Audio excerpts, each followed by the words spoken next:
Thank you. Thank you very much. I'll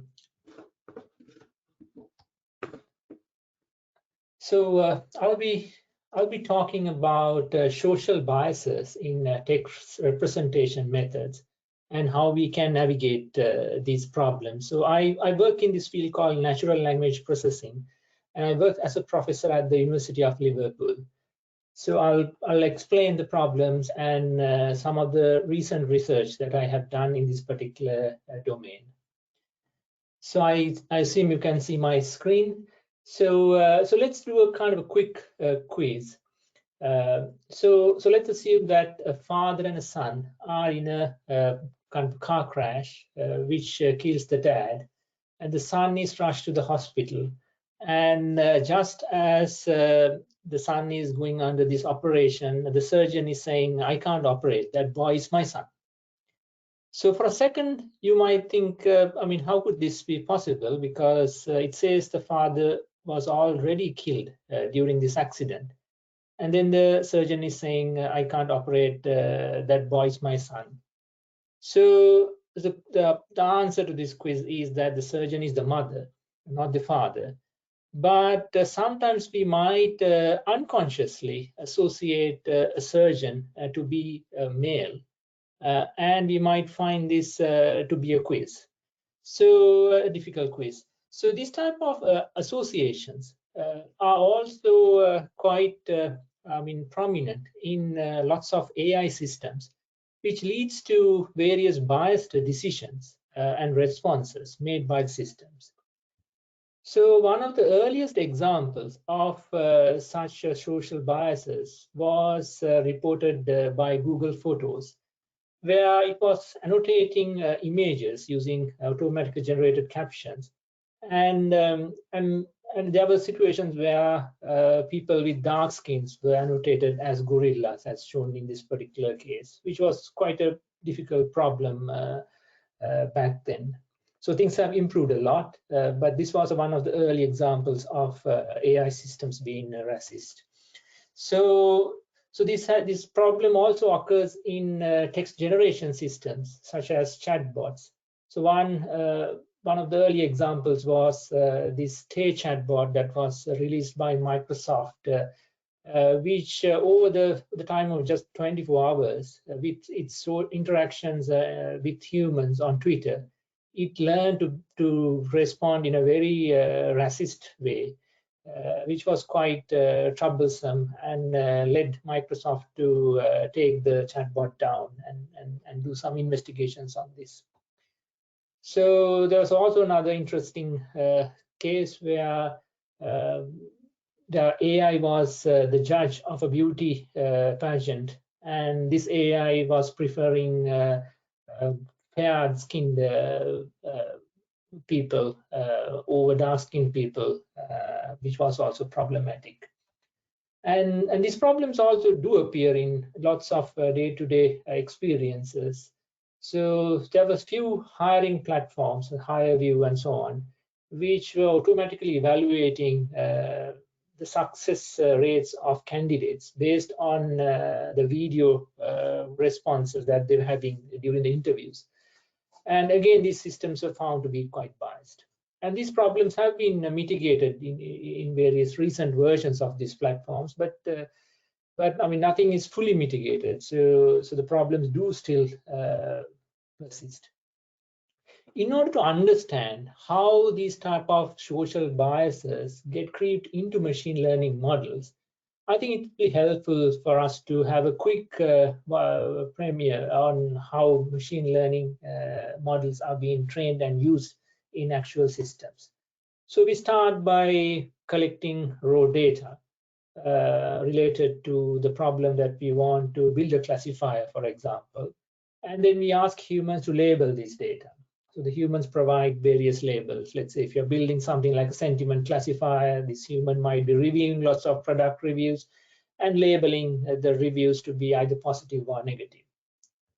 And then we get a training data set, which we will feed into our machine learning algorithms. So these days, people use a lot of deep learning and they train large-scale neural networks.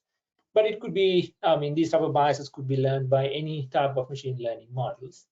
And then once we train this model, we will apply this on previously unseen instances where we want to make inferences.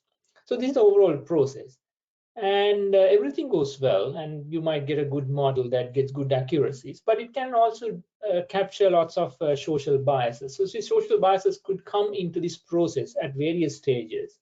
For example, your initial data, the raw data, might be a kind of biased sample. You collected maybe data from social media with a particular group and so on. Then the data could be biased at that point. Or it could be the case that the human who was doing this labeling had various social biases. So these resulted in assigning labels that were reflecting the annotator's biases. And some of these machine learning algorithms can amplify biases into very prominent levels, which will reflect in the models that we learn from these algorithms. So let's look into how we can handle these type of problems.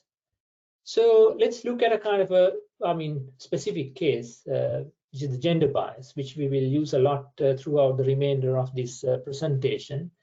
And one reason why our machine learning models can become biased is because these associations that are present in actual text data that we might be collecting from the web. So let's say we crawled large text corpus from the web to train a language model, and we might see many occurrences of the sentence, he plays soccer, and she is a nurse, because there are a lot of soccer players which are males and a lot of nurses who are females. So we might find a lot of instances of these sentences in our training data set.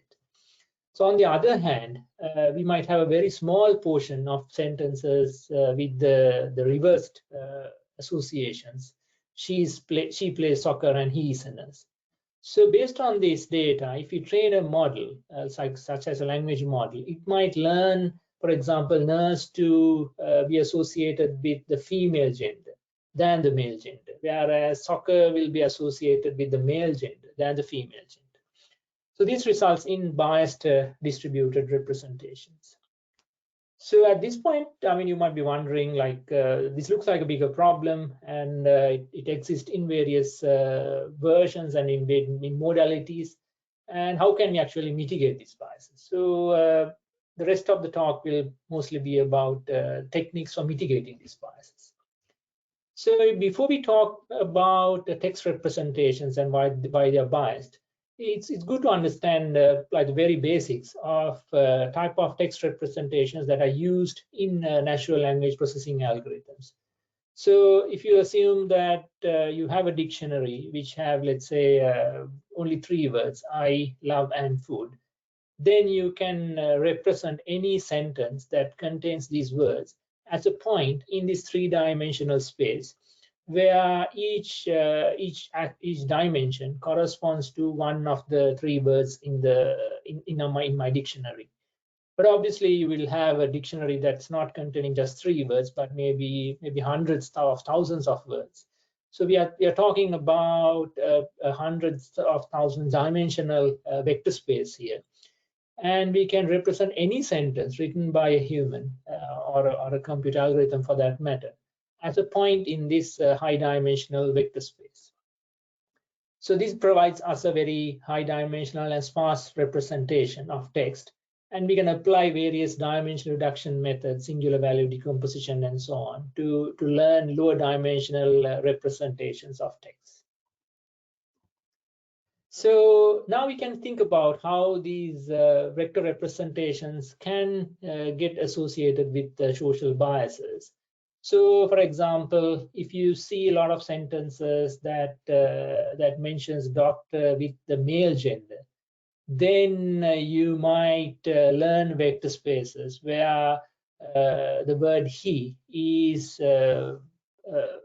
located in close proximity to doctor, whereas maybe she is located in close proximity to nurse, and so on.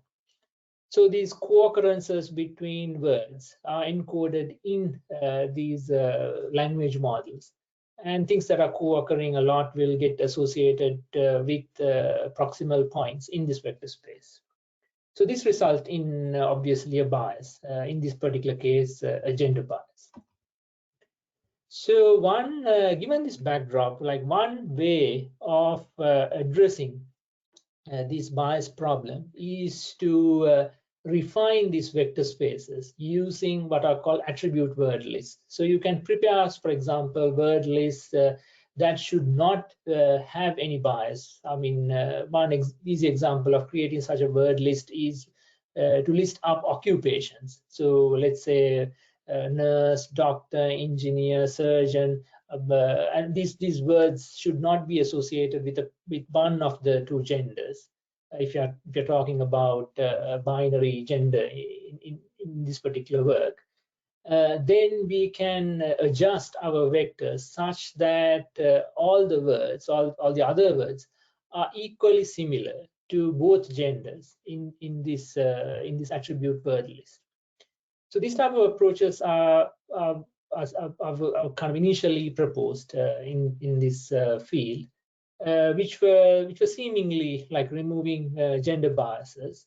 But later people found that like these type of approaches are not removing all types of biases, and sometimes they are removing more information, not just the biases, but also useful gender-related information from words. So they were also problematic because you need to prepare this attribute word list beforehand. So in our research, this was presented at ACL in 2019. We looked at this problem with a little bit more finer granularity, where we categorized words into 4 groups. So there are words that are female biased but not discriminative. And there are words that are male biased but not discriminative. There are words that are gender neutral and doesn't have, I mean, by that definition, they can't have any biases associated. So for these 3 categories, we want to retain their gender information. Or in the case of C, we want to make sure that even after debiasing, words that are gender neutral still remains to be gender neutral. And for the last category, the stereotypical or discriminative words, and these words, these associations should be mitigated, removed, right? So we proposed a method based on autoencoders, specifically for this matter, to reflect these 4 objectives. So where we trained independent feminine and masculine regression models, which takes in vectors and predict how female or male biased they are. For these models, we again used female and male word lists that were previously generated in prior work. And we train these autoencoders such that these 4 requirements are jointly satisfied. So interestingly, when you do this, you get very interesting performances. So these are GLOVE, global vector prediction algorithm trained static word embeddings.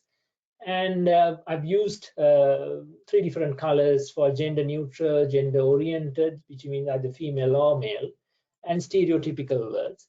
And we see that after applying this autoencoder based debiasing method, we hardly make any changes to gender neutral and gender oriented words, whereas the stereotypical words become more associated with 0 cosine similarity with the gender vector, meaning that they are becoming orthogonal with respect to the gender direction.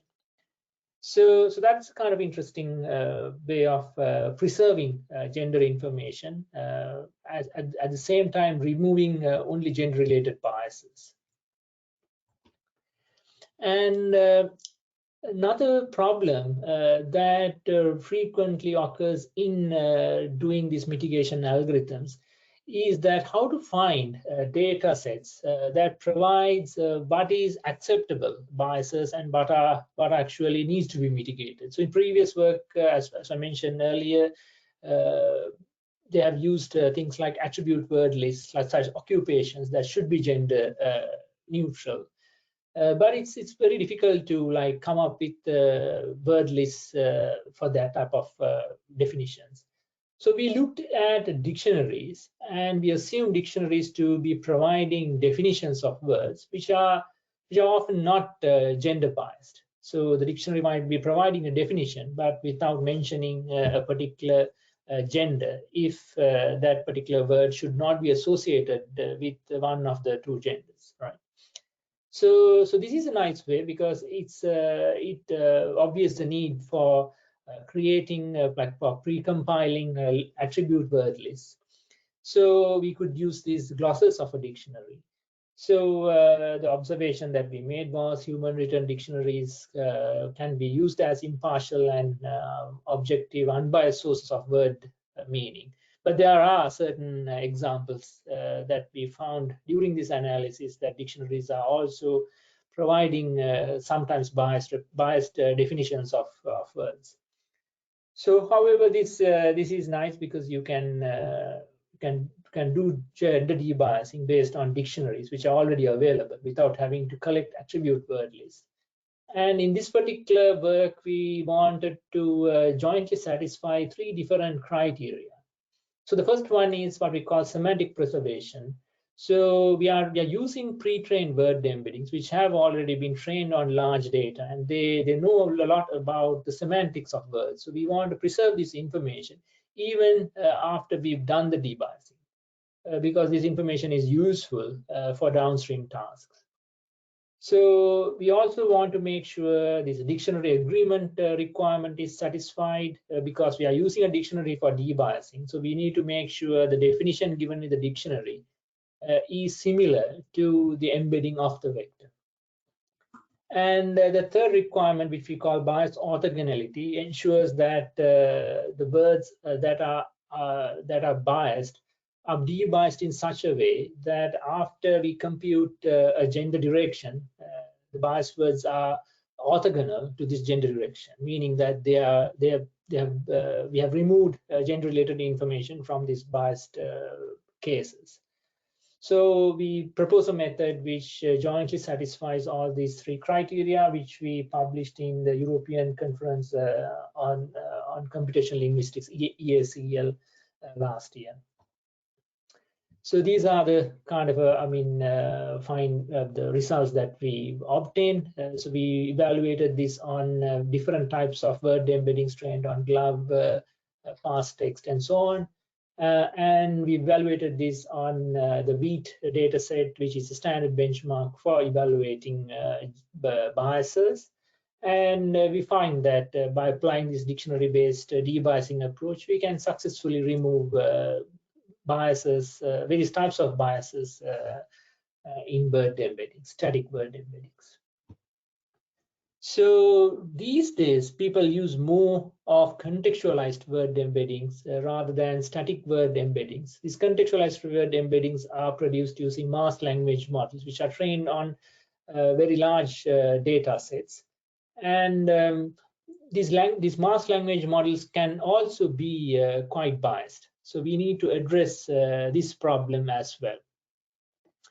So we've looked into ways of mitigating this problem. So one of the techniques for one of the observations that people have made is that these biased masked language models assign different likelihood scores based on what gender is there in sentences. For example, a masked language model such as BERT would assign a higher likelihood for a sentence such as she is a nurse than it would assign to he is a nurse, because it thinks that there's a high likelihood that she should appear in a sentence that contains a nurse.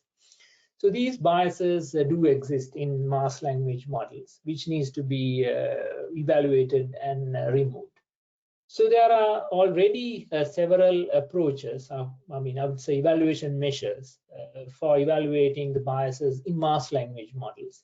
So one method is called the stereo set scoring, and the other one is Krauss pair scoring. They are both based on evaluating the likelihood for sentences and comparing the likelihoods.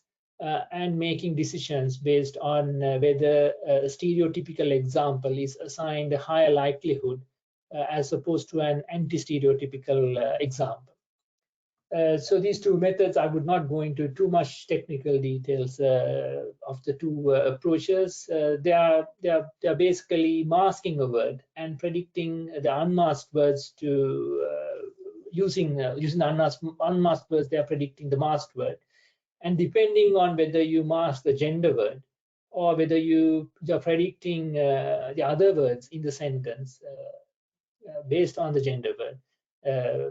The conditional probabilities are different, used in the two methods are different, which gives rise to different estimation methods. But both these methods require you to mask a particular word and try to predict, compute the likelihood of the remainder of the tokens in the sentence. So we have identified several problems of doing this type of masking, which we wanted to address. So one problem is that the low prediction accuracy of the mask token itself. So if you are given a sentence that she is a mask, and you want to like predict what should go at this mask token, I mean, there are a lot of things can go in here, right? It doesn't have to be nurse or a surgeon or anything like that. So it's very difficult to control these predictions to the type of words that would represent a bias. And then this masking approach for evaluation also sometimes problematic because it's kind of provides a mismatch with the downstream tasks. Like we are not using like mask predictions in all downstream tasks.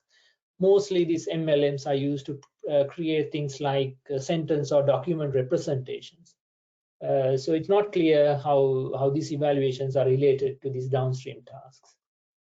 And then the masking process itself can result in biased representations, because biased evaluations, because you would be, if you are masking tokens, then there is a high chance that high frequent words get masked more rather than low frequent words. So the frequency of tokens in the corpus can also affect your evaluations. So to address these points, we proposed a method which we call all unmasked likelihood, which is presented earlier this year at the AAAI conference, where we predict all the tokens in the sentence and compute likelihood based on these predictions, which seems to be more robust and more accurate than these existing evaluation metrics proposed for evaluating intrinsic biases in masked language models. So we have sentence templates, which could be coming from either Krauss pairs dataset or the serial set dataset, and we compare the likelihoods of the anti-stereotypical and the stereotypical sentence pairs, and evaluate the likelihood based on the classification accuracies.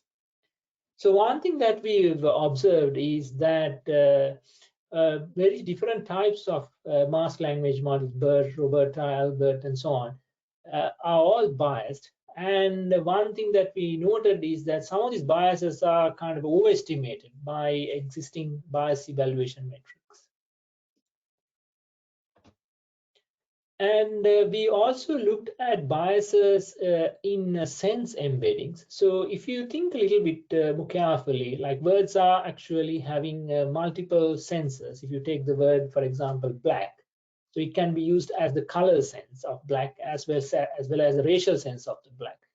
And obviously the biases will be different for the two different senses of the same word. Whereas previous biased evaluation methods were not sensitive to this aspect of semantics and treated these different senses as at word level and conflating these different types of biases. So the racial bias is most probably associated with the racial sense of black than the color sense of black. And if you even take things like nurse, the words like nurse, so nurse as a noun, as well as nurse as a verb, like I spend a lot of time nursing my baby, then the biases will be different between the noun sense and the verb sense. Same for engineer. So you can use engineer in the noun sense, he's an engineer, or in a verb sense, to engineer this building, you have to invest a certain number of dollars and so on. So we need to take these different senses of words into consideration when we are evaluating social biases. Unfortunately, there aren't any data sets at the time when we were doing this research for doing such an evaluation. So we created a data set which we call the sense-sensitive social bias data set, which is publicly available and was presented at ACL conference last month. And in this data set, we looked at various different categories and considered different senses of words. For example, for occupations, we considered noun versus verb senses. For color, black, we considered the race versus color sense. And for different languages, we considered their language sense as well as the nationality sense.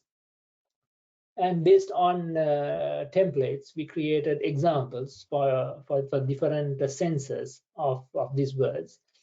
And based on this data set, again, we can apply things like AUL, crowd pairs, or stereo sets based methods, evaluation methods for evaluating social biases. So here I have listed anti-stereotypical and stereotypical examples for the different senses of engineer. So we also found that biases are not just limited to English, despite the fact that there are a lot of research that have been done in social biases in language models that are trained on English data. And there are also a lot of evaluation data sets that are created for English. However, this is not just a problem that is limited to English. So there have been very little work trying to do this, to scale up this bias evaluation across different languages. So one challenge that we have at the moment is that if you want to do these bias evaluations, let's say if you want to apply this AULA method in a different language, you need to have sentences, the stereotypical and anti-stereotypical sentences for each of the biases that you want to evaluate. However, to create this type of example sentences, you have to recruit annotators, crowd workers, and that's quite challenging because you might not have access to the native speakers in a particular language that you want to get this data annotated. And it's also quite costly and time consuming as well. So one approach that we proposed in ACL, North American chapter of ACL conference, which will be presented next month, is to use existing parallel translation data and use this parallel translation data to find not identical sentence pairs in different languages, but like nearly parallel. But these sentence pairs should capture, for example, in the case of gender bias, two different genders. And we try to extend these evaluation methods for different languages in this particular paper. So I've explained a lot of different techniques for doing, identifying, evaluating biases and also mitigating biases. But there's still a lot of work that needs to be done in this particular domain. And I hope a lot of data scientists attending this conference will be aware of this problem and will also try to help us progress this line of work, which I think is quite important to make AI systems that are trustworthy and used by a lot of people of different cultures and languages.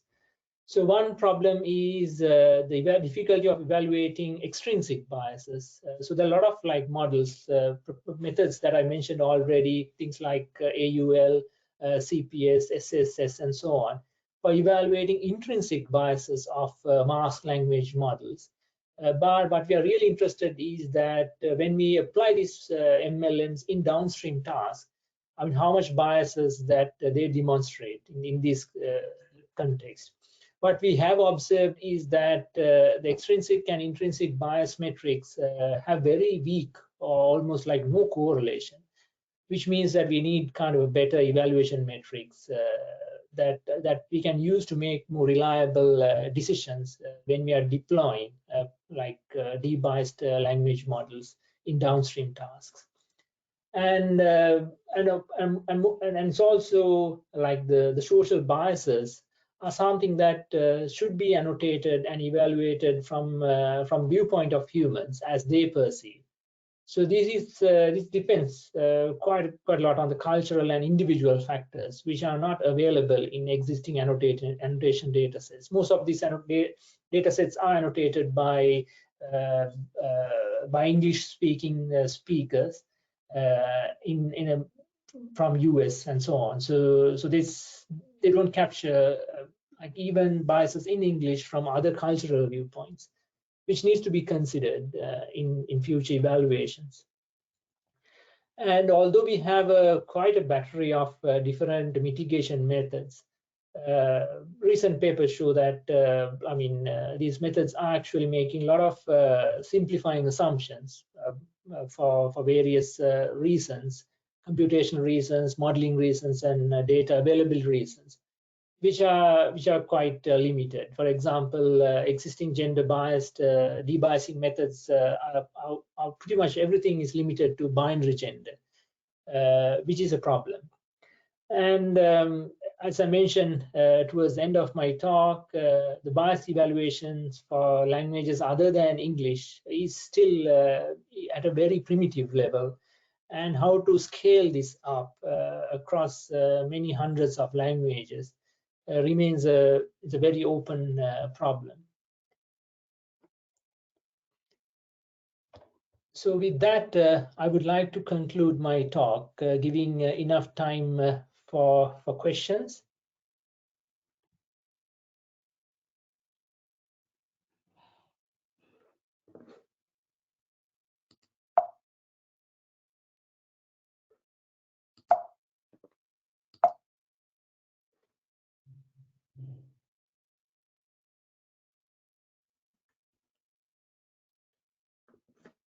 Do you have any questions? Try to this screen up as well. Yes, as of now, no one typed it in. Maybe still need more time. Okay. So we will wait for any questions. You can type it in the chat window.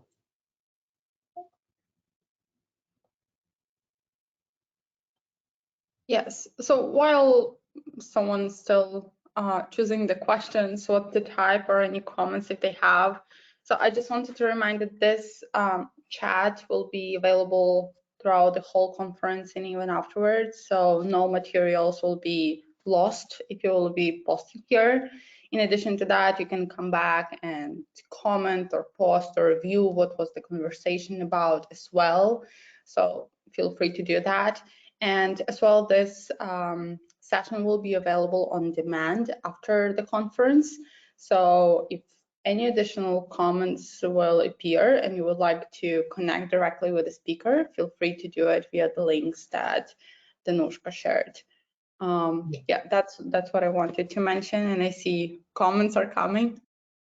Yeah, so maybe I can read the question. So we have one question asking how well does debiasing work on translated data sets when data sets are translated from, let's say, English to another language like German? So that's a very good question. So we looked into this problem in our knuckle paper, which we evaluated the cross-lingual bias, multilingual biases. So what we've found out is that we've applied machine translation on these data sets, and sometimes because the machine translation systems themselves have certain biases, they interpret certain, for example, gender neutral pronouns in one language with the gender-related pronouns in another language, and they introduced various gender cases which were not present in the original language, the source language. So these type of problems do affect the bias evaluations. So at best, we want to do bias evaluation without having to go through a translation step as much as possible. Right. So that's another question. Doesn't using translated sentences for multilingual debiasing affect the culturally specific biases? There might be different racial, social biases specifically present in Germany, Russia, or Spain that might, yes. That's that's what I was like trying to allude at the end of my presentation. So existing kind of a data sets do ignore these type of cultural aspects of biases, and they are, I mean, these data sets are pretty much crowdsourced from the US, and there's not much of like information as to what type of cultural backgrounds were there among the annotators. So I think these are definitely like valid points, and this should be taken into consideration when creating these data sets, which are feeding into evaluation metrics. So there's another interesting question. Are there any consideration to bias moving over time? I mean, attitudes which are normal for one period of time, but not for another. Yes, that's a very interesting question. So they do exist, and one of these type of typical examples are kind of I mean, associations with, for example, gay movement and so on. So these are kind of considered. So there's another line of work which is called dynamic word embeddings. Try to capture the temporal aspects of the semantic changes of words over time. And we have also looked into that problem, and what we have found out is that the meanings of words do vary over time, and then there are ways of training models for predicting that. But existing bias data sets are created as a kind of a snapshot version. So we don't have like data capturing different viewpoints of biases as how they change over time. But looking at the embedding models, they do capture these temporal shifts. So I think if we have data sets for evaluating bias at various time points, then we will be able to do an evaluation of these temporal changes of biases. So we have another question from the audience, I think. Can we label data without humans, like translate to English and use it? Yeah, so that's kind of like the question that also popped up earlier by applying, the feasibility of applying machine translation. So we've tried to apply this technique for Russian and Japanese data sets in our knuckle paper. As I mentioned earlier, it's doable, but it's also adding various types of other problems due to translation.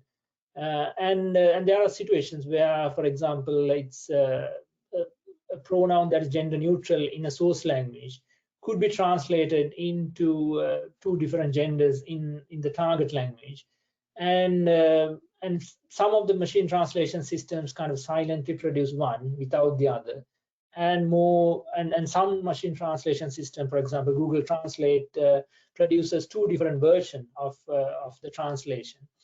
So how to kind of like handle these type of problems during evaluation needs to be considered when you're applying machine translation on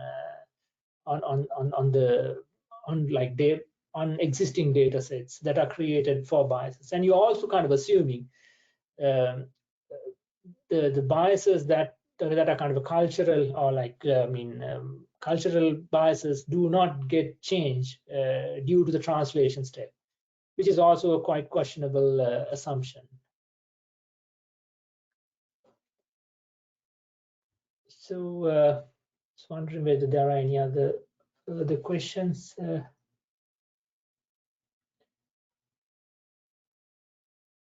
So in this particular work, we were trying to we were trying to use existing parallel data. So that way, we are not using a machine translation system. And if you look at these evaluation methods, such as, let's say, these Krauss-Pearce approach, which is comparing the likelihood of a stereotypical sentence with an anti-stereotypical sentence. The only thing that's different in the two sentences is the gender, in the case of gender bias. So we want to kind of like find these type of sentence pairs, but in a different language. So you might not find exactly two cases where only the gender is different.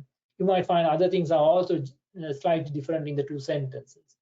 So we need to kind of like account for that fact when we are using this parallel data, which we do so by measuring the cross-lingual similarity based on a cross-lingual mass language model, and then discounting based on the similarity scores. So if the two sentences are not very similar in the target language, then whatever the biases that are reported from those sentence pair will be discarded.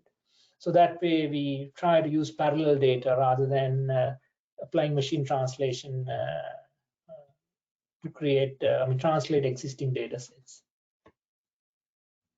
Last question is about handling implicitly slated bias cases. So that's a very good question, and it's something that is not currently captured by the evaluation data sets, which require explicit labeling of the gender, for example, things like gender or race and so on. So at the moment, it's not possible unless it's been annotated in the data,